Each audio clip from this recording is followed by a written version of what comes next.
విన్నీకి పెళ్ళై మరి వెళ్ళిపోతే విన్నీకి తర్వాత మేమే ఉండాలి కదా. సో అందుకని ఇక ఎప్పుడైనా అలాగే చూసుకోవాలి కాబట్టి చూసుకుంటాను నేను.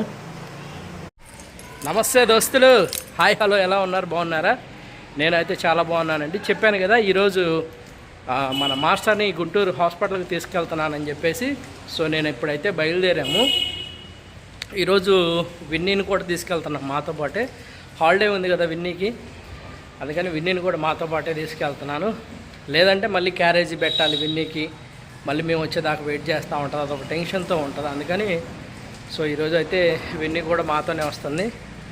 బయలుదేరదాము. ఇదిగోండి వీళ్ళు కూడా రెడీ అయ్యి వచ్చారు. సో బయలుదేరుతున్నాము. ఇక మిగతా వీడియో అంతా అసలు అక్కడ ఏం జరిగింది అంటే ఏమి పరిస్థితి ఎలా ఉంది ఏంటి అనేది మొత్తం కూడా నేను మీకు చెప్తాను, వివరించి చెప్తాను. ఓకేనా? బయలుదేరదామా మనం? ఓకేనా?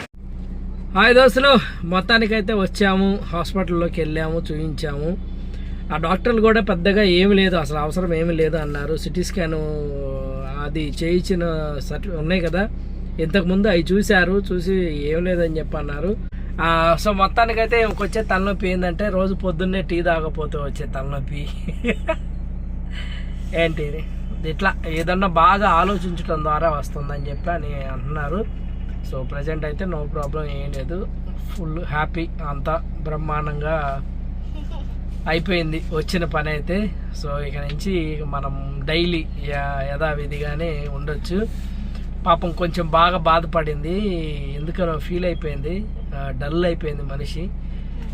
ఓ 15 రోజులు 20 రోజులు చిన్నపిల్లని చూసుకున్నా నేను. బాగా కాలు కింద పెట్టకుండా జాగ్రత్తగా చూసుకున్నాను. సో దాని గురించి బాగా ఇది అయిపోయినట్టుంది. అందుకని నాకైతే హ్యాపీ, నో ప్రాబ్లం, మేమైతే బాగున్నాము. అది సో ఇక మేమైతే బయలుదేరదాం అనుకుంటున్నాము. ప్లాన్ ఏంటంటే ఉంది, అమ్మకు మెడిసిన్స్ తీసుకునే ఉన్నాయి. సో పోయి ఇక మిగతా విషయాలు ఏమైనా ఉన్నాయంటే మనం ఇంటికాడ మాట్లాడుకుందాం. ఓకేనా మరి?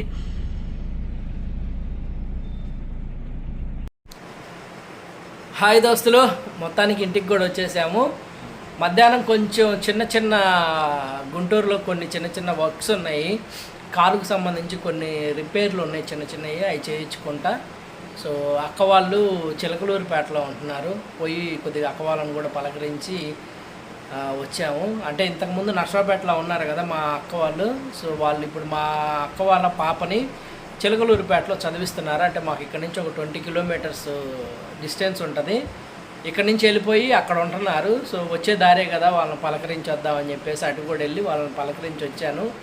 ఇక మాస్టర్ విషయానికి వస్తే మాస్టర్కి ఏమీ కాలేదు, సూపర్గా ఉంది, ఇబ్బంది ఏమీ లేదన్నారు. కాకపోతే ఎక్కువగా ఆలోచించటం ద్వారా, లేదంటే ఈ ఫోన్లు చూడటం ద్వారా, ఇట్లాంటి దాని ద్వారా వస్తూనే ఉంటుంది అని చెప్పి అన్నారు. ఏమకైతే కంపల్సరీ రెస్ట్ అనేది కావాలి. ఎక్కువ వర్క్ చేయకుండా ఉంటే బెటరు అని చెప్పేసి అన్నారు. ఎంతవరకు రెస్ట్ తీసుకోగలుగుతామంటే అంతవరకు బెటర్ అన్నారు. మొన్నదాకా 15 రోజులు చిన్నపిల్లని చూసుకున్నట్టే చూసుకున్నాను. ఇప్పటికైనా అప్పటికైనా ఎప్పటికైనా అలాగే చూసుకుంటానే ఉంటాయి ఎప్పుడైనా సరే. ఎందుకంటే విన్నీకి పెళ్ళై మరి వెళ్ళిపోతే విన్నీకి తర్వాత మేమే ఉండాలి కదా. సో అందుకని ఇక ఎప్పుడైనా అలాగే చూసుకోవాలి కాబట్టి చూసుకుంటాను నేను. ఓకేనా? థ్యాంక్ యూ అండి. చాలామంది కూడా చెప్పారు కొంచెం మంచి హాస్పిటల్లో చూయించు అని చెప్పేసి అన్నారు. మంచి హాస్పిటల్కే తీసుకెళ్ళాను, చూయించాను, మంచి డాక్టర్స్ని కన్సల్ట్ అయ్యాను, మాట్లాడాను. ఓకే, నో ప్రాబ్లం, అంత బాగుందని చెప్పి అన్నారు. నాకు కూడా కొంచెం ఊపిరి పీల్చుకున్నట్టు అయిపోయింది. థ్యాంక్ యూ అండి మీరు చూపించినటువంటి అభిమానాన్ని బట్టి. సో నేను చెప్పాను కదా, త్వరలోనే ఇక కొంతకాలంలో అంటే ఇంకొక 700 గంటలు వస్తే మంది మానిటైజేషన్కి అప్లై చేస్తాను. నేను అనుకున్న గోల్ ఏదైతే ఉందో 10 మందికి ఆకలి తీర్చేది. సో దాన్ని కూడా కొంచెం గుర్తుపెట్టుకొని ఇంకా మన ఛానల్ని ముందుకు తీసుకెళ్తారని కోరుకుంటున్నాను. ఓకేనా దోస్తులు? అది ప్రతి ఒక్కరు ప్లీజ్ దయచేసి లైక్ చేయండి. చూసిన ప్రతి ఒక్కరు లైక్ చేస్తే మన వీడియోస్ ఇంకా ముందుకు వెళ్ళిపోతూ ఉంటాయి. ప్లీజ్ అందరూ వీడియోస్ చూస్తున్నారు కానీ లైక్ చేయట్లేరు. ఒక్క లైక్ చేయండి. లైక్ చేయడం వల్ల మీకు వచ్చే నష్టం ఏం నష్టం లేదు. లేదు అంటే ఒకరికి షేర్ అయ్యింది అంతేగాని ఏం లేదు. మీ వల్ల ఇంకొకరు చూసే అవకాశం వస్తుంది. ఈ విధంగానే హెల్ప్ చేయొచ్చు అన్నమాట. అది మనం ఏంటంటే ఆకలితో ఉండే వాళ్ళ ఆకలి మనం డబ్బులు పెట్టి మన చేత్తో అంటే మన చేత్తో మనం చేయలేకపోయినా ఎవరో ఒకరి ద్వారా మనం ఇచ్చే ఒక లైక్ ద్వారా 10 మంది ఆకలి తీరిద్దని ఆలోచన. అంతే నేను అడుగుతుంది మిమ్మల్ని లైక్ చేయమని. అంతే తప్పితే దీనివల్ల నాకే స్వార్థం అయితే లేదు. మీరు లైక్ చేస్తే చాలా సంతోషపడతాను. ఓకేనా? థ్యాంక్ యూ దోస్తులు, ఉంటా మరి. Bye bye. బాగా లేట్ అయిపోయింది.